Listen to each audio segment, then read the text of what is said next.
with a myriad of issues. I was just talking to Josh Green, the governor down in Hawaii, who had some ideas around some land use concerns he has around speculators coming in, buying up properties, and the like. So we're already working with our legal teams to move those things forward, and we'll be presenting those in a matter of days, not just weeks. I'm just not a very emotional woman at all. No, you think much more like a dude than Gavin Newsom thinks like Without a dude. question, he is more feminine than I am. 1,000%. And I am... Consider this. With her trademark smirk, politician Candace Owens locks eyes with the camera, radiating the kind of confidence that could intimidate anyone. Gavin Newsom, treating California like his personal TikTok playground, becomes the focus of her sharp critique. She portrays him almost like a bewildered kid who's misplaced his lunch money, and the punchy remarks she delivers, along with the biting humor, are impossible to ignore. This isn't just politics. It's satire dressed up as reality. Always been that way, like the emotional arguments and all that stuff. Doesn't like I just want logic. Tell me what the rational thing is, and I'll make a decision. Which is why I was very no masks, no this for the kids, not vaccinating the kids, leave the schools open. Just much more logical. I'm not fear based in anything that I do. Yes. I think fear is an awful driver of decision. You won't want to miss this, so go ahead and hit the like button and subscribe before we dive in. California has long been Hollywood's shining star, sun-soaked beaches, rolling vineyards, breathtaking sunsets, and celebrities waving from glimmering convertibles. But Gavin Newsom's real-life drama unfolded amid smog alerts and red carpet moments. Enter Candace Owens just when he probably thought no one would challenge his perfectly coiffed hair or his over-the-top gestures.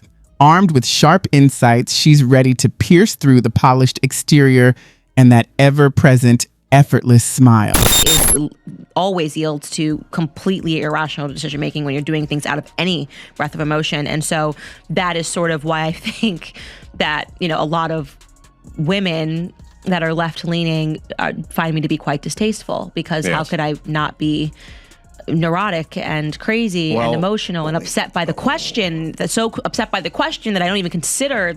What begins as a simple debate quickly turns into a full-blown showdown when she faces off against Newsom. She rolls in like a monster truck, spikes and all, while he shows up in his shiny taxpayer-funded bumper car. Unsurprisingly, by the end, his polished image is left with skid marks and chaos in its wake. Nobody wants President Newsom either. Nobody believes in that guy. That guy's a f***ing con man. Everything he did in California, from trying to mandate vaccines for kids to being caught public without a mask and lying about the fact that he was outdoors. Yeah. Nobody believes in that guy. He's just a politician. Just a stone-cold, narrative-driven politician. Nobody thinks he's a real human. Whether you like Trump or not, whether you think he's corrupt or not, that's a human being. You know what that guy is. Same thing with RFK Jr. Whether you believe that he's correct about vaccines or whether you believe his policies would be effective, and that's a human being. With Newsom, you've got like this construct, this cardboard cutout of a person. I don't think people want that, but they might want it more than they want President. As California crumbles behind him like a sandcastle at high tide, Newsom, who, let's be honest, has truly mastered the art of looking important, struts into press conferences with the confidence of someone auditioning for President Ken. Meanwhile, locals are dodging thefts at Walgreens, tripping over tents, and spending so much on gas, they might as well buy a horse straight out of a Barbie movie. Gavin ponders why Dems lost. We lost the popular vote, and we lost the electoral vote. We got crushed. But Kennedy, I think the answer is yes. Was it because of Israel? Yes. Interest rates? Yes. Too woke? Yes. It's like every bad policy that trickled up to the White House during the Biden administration started in California. That state is responsible for the worst politicians in modern history. And he is at the top of the list, and there are some ignoramuses on that list. Candace isn't here to play nice either. She shows up like a kid with a juice bottle, ready to drag his resume through the mud. The record speaks for itself. Billions have been spent on tackling homelessness, yet California still feels more like a giant outdoor camping fair. Newsom admits it's complicated, but the real challenge seems to be his belief that funneling public money to committees and consultants somehow counts as genuinely helping people. Their houses have been burned, all their childhood memorabilia, all the stuff for their kids, the photos, the fucking everything they have is gone. All heirlooms, you know, their mother's wedding ring, that kind of shit. Everything's burnt to the ground. And this guy's like standing in front of all this stuff, and he's got a smile on his face, and he's talking about land use. Meanwhile, Los Angeles sidewalks have become permanent Airbnb spots minus the bathrooms. In San Francisco, guided tours now showcase the city's top outdoor shopping districts for anyone looking for a hands-on experience. Candace zeroes in on this chaos, pointing out the swirling rumors along the way. California isn't just struggling with homelessness, it's franchising it, turning a crisis into a subscription service for the rest of the country. At the corner of Sadness Avenue and Main Street, you can claim your own campsite for just $29.99 in state taxes. The outcome? Criminal activity. California, once the land of dreams, now seems like the perfect place to snatch $949 worth of goods without consequences. This isn't satire, that's the reality. Padlocks, plastic shields, and toothpaste have turned businesses into Fort Knox. Targets are treated like all-you-can-grab buffets by burglars. Candace doesn't need to invent a thing. A simple nod to footage of people strolling out with TVs is enough to tell the story.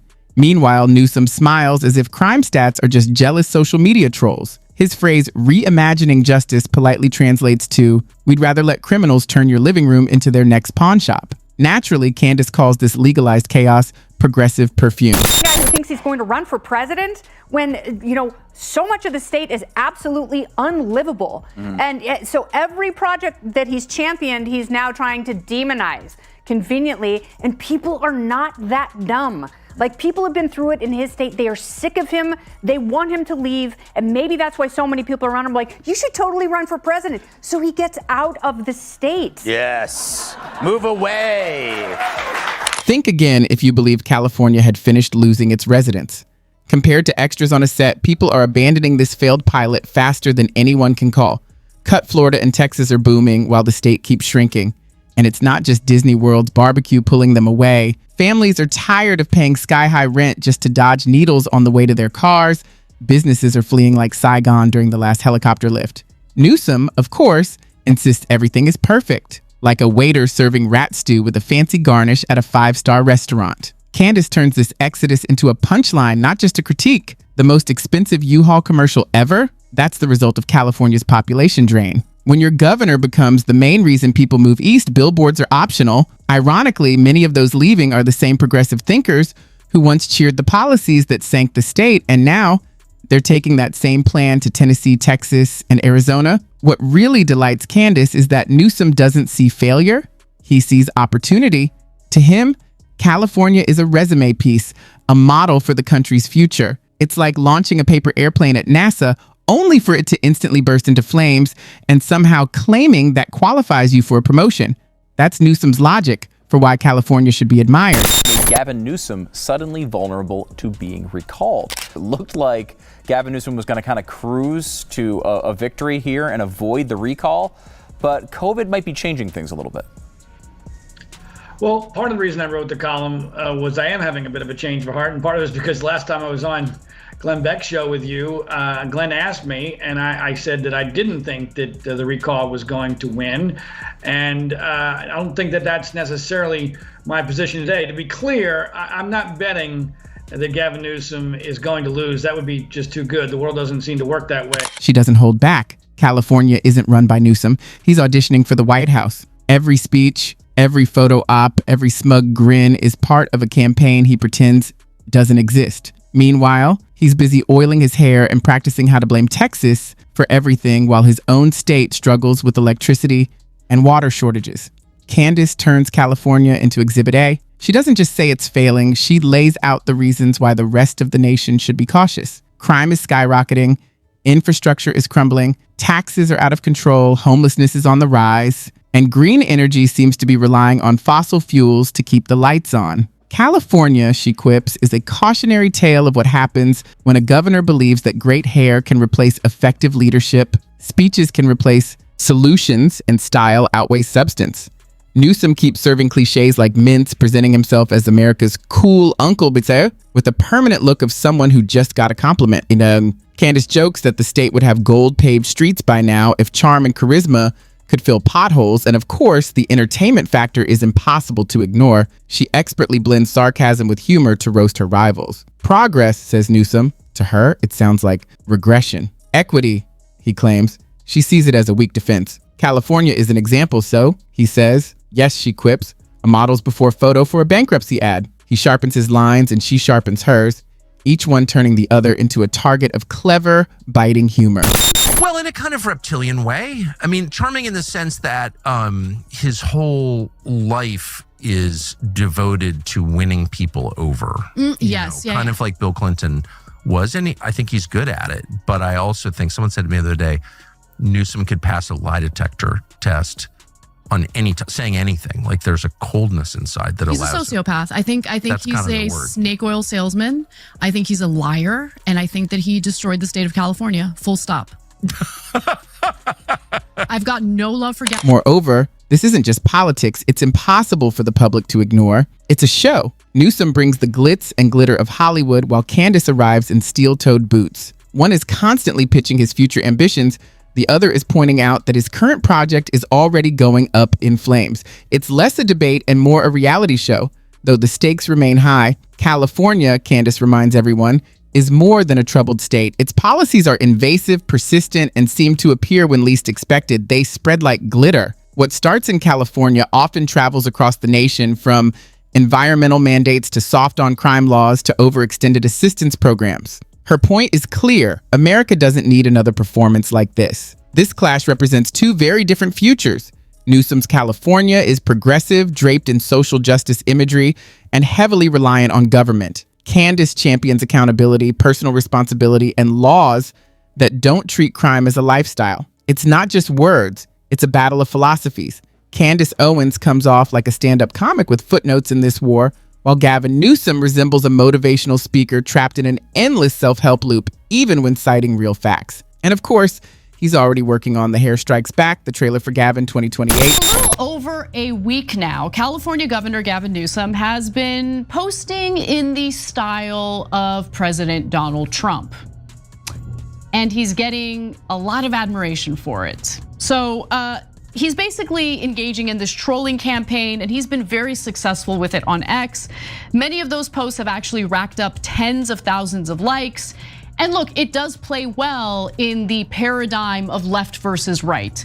When you see politics as team sports and nothing more than tribal politics. She drives the point home just when you think she's finished. Could the Democratic Party's secret weapon really be a man whose state is hemorrhaging money, residents, and common sense? The thought makes Candace laugh. Because if California is any guide, America under Newsom's leadership looks less like the Golden State and more like a blooper reel. By the end, she's shattering illusions, not just criticizing. Newsom isn't an effective leader. It's a cautionary tale. It shows how a state once strong, beautiful, and rich in resources became a national punchline. Candace ensures the rest of the country sees the joke before it's too late. The question remains, will America notice the fire blazing behind him or be distracted by the neatly packaged appearance and perfectly coiffed hair? Candace's message is clear. The dream is not California. The nightmare keeps selling itself as a glossy brochure under Newsom. The irony is almost poetic. Newsom struts through every photo op as if he were the second coming of Camelot, waiting for the perfect angle of presidential stage lights to hit his hair. I listen to so many of my colleagues and members of the media say that these are mostly peaceful protests. It's like saying that Harvey Weinstein is mostly a feminist because he didn't rape every woman who came into his office. He only raped some of them. Number three, in terms of Governor Newsom, his record shows this. He's the dictionary definition of weenie. Behind him, though, California looks more like a smoldering garbage dump on Venice Beach than a shining city on a hill. The debt, the restrictive laws, and the number of people sleeping in tents just blocks from overpriced coffee shops are as striking as the state's GDP. Candace doesn't just point out the flaws, she wields a sledgehammer. She reminds everyone that this is a state where moms carry pepper spray to the grocery store, small businesses factor theft into their budgets, and Hollywood stars need private security to pick up their mail. According to Newsom, California is leading the nation. In reality, it's tossing anyone foolish enough to follow off a cliff. The homelessness crisis alone reads like a never-ending comedy of bad leadership, billions spent, countless promises made, and new programs with flowery names that sound like they were dreamed up at a yoga retreat. Yet the streets remain filled with tents, needles, and human suffering. Candace doesn't just criticize, she skewers. She likens California's so-called solutions to pouring glitter into a garbage can. It may sparkle in the sunlight, but the stench is undeniable. The irony? Newsom calls this progress. With the sneer of a game show host, he waves charts and numbers, declaring the wrong winner. He claims California's strategy works. Any observer with eyes would say it looks more like an unregistered camping conference than a model for the nation. Any message from you to Governor Newsom or Karen Bass tonight? Spend less on hair gel.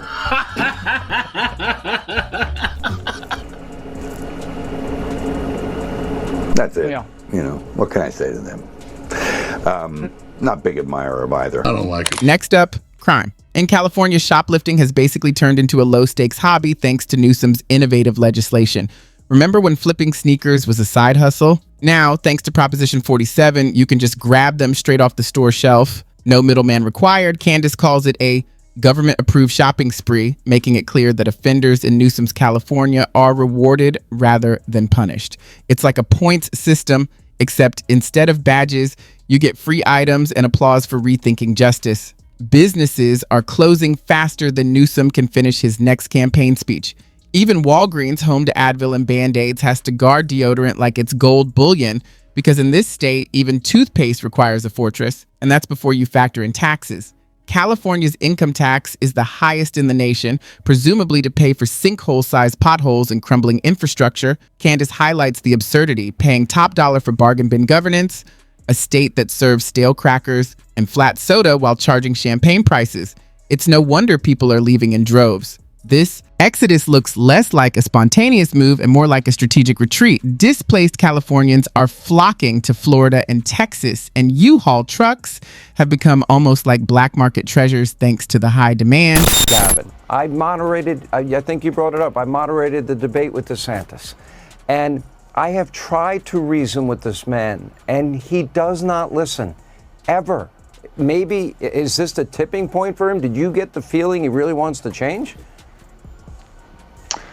I don't know. I think he wants to be president, Sean, more than... It reminds Candace of a terrible party where everyone leaves early and the host, standing alone in the kitchen, pouring himself another glass of expensive wine, is the only one still having fun. Newsom's ambition is the cherry on top.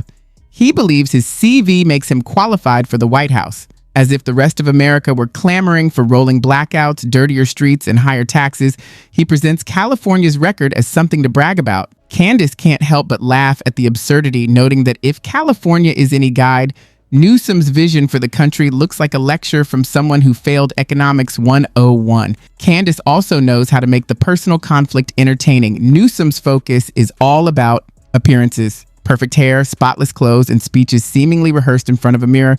Candace dismantles that image like it's her personal duty, portraying him as an appearance-obsessed politician who might schedule a photo shoot during a natural disaster. Even if California sank into the Pacific, he'd still be practicing his smile in the wave's reflection.